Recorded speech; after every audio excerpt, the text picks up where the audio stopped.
देश में चारों तरफ राम मंदिर को लेकर उत्सव जैसा माहौल है। 22 जनवरी को अयोध्या में राम मंदिर के प्राण प्रतिष्ठा की तैयारी बड़ी तेजी से चल रही है। इस बीच हम आपको लगातार अयोध्या और विवादित बाबरी ढांचे की वो कहानी, वो किस्से बता रहे हैं जो बहुत कम कही गई है या फिर लिखी गई है। नमस्कार, मेरा नाम है अंकित। TV9 डिजिटल पर आपका स्वागत है।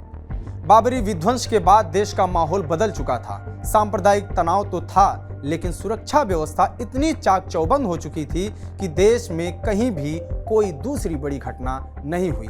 केंद्र में नरसिम्हा राव की सरकार थी। बाबरी विध्वंस के बाद देश के नाम अपने संदेश में प्रधानमंत्री राव ने मस्जिद के पुनर्निर्माण की बात तो नहीं कही, लेकिन कांग्रेस के संसदीय दल की बैठक में यह जरूर कहा कि ढांचे का पुनर्निर्माण होना चाहिए। 7 दिसंबर की शाम को उन्होंने 2 बड़ी घोषणाएं की।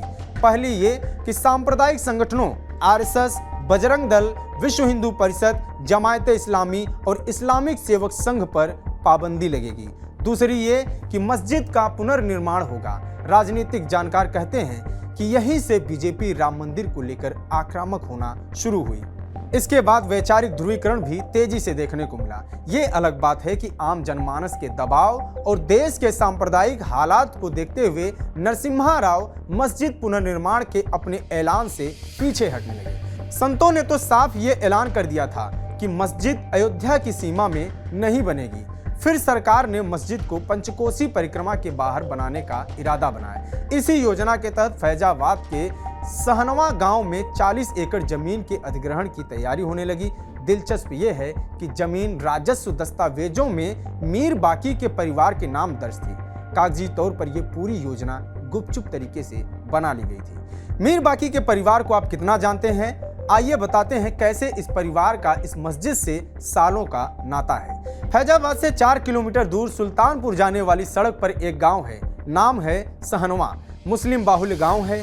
खेती ही रोजी रोटी का अहम साधन है। इसी गांव का मीर बाकी बाबर का सिपह सलार था। उसी ने मंदिर तोड़ अयोध्या का वह विवादित ढांचा बनवाया था जिसे 6 दिसंबर को तोड़ा गया।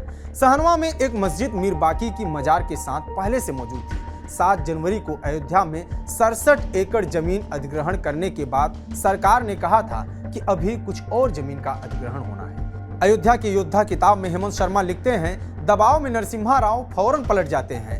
बाबरी मामले में भी उन्होंने ऐसा ही किया। राव ऐसे प्रधानमंत्री थे जिन पर कोई चीज चिपकती या रुकती नहीं थी। हेमंत शर्मा TV9 नेटवर्क के न्यूज डायरेक्टर हैं। अपनी इस वीडियो सीरीज में हम हेमंत शर्मा की 3 किताबों युद्ध में अयोध्या, अयोध्या का चश्मदीद और राम फिर लौटे से रोचक किस्से आप तक लाते रहेंगे। तब तक के लिए जुड़े रहिए। इजाजत दीजिए।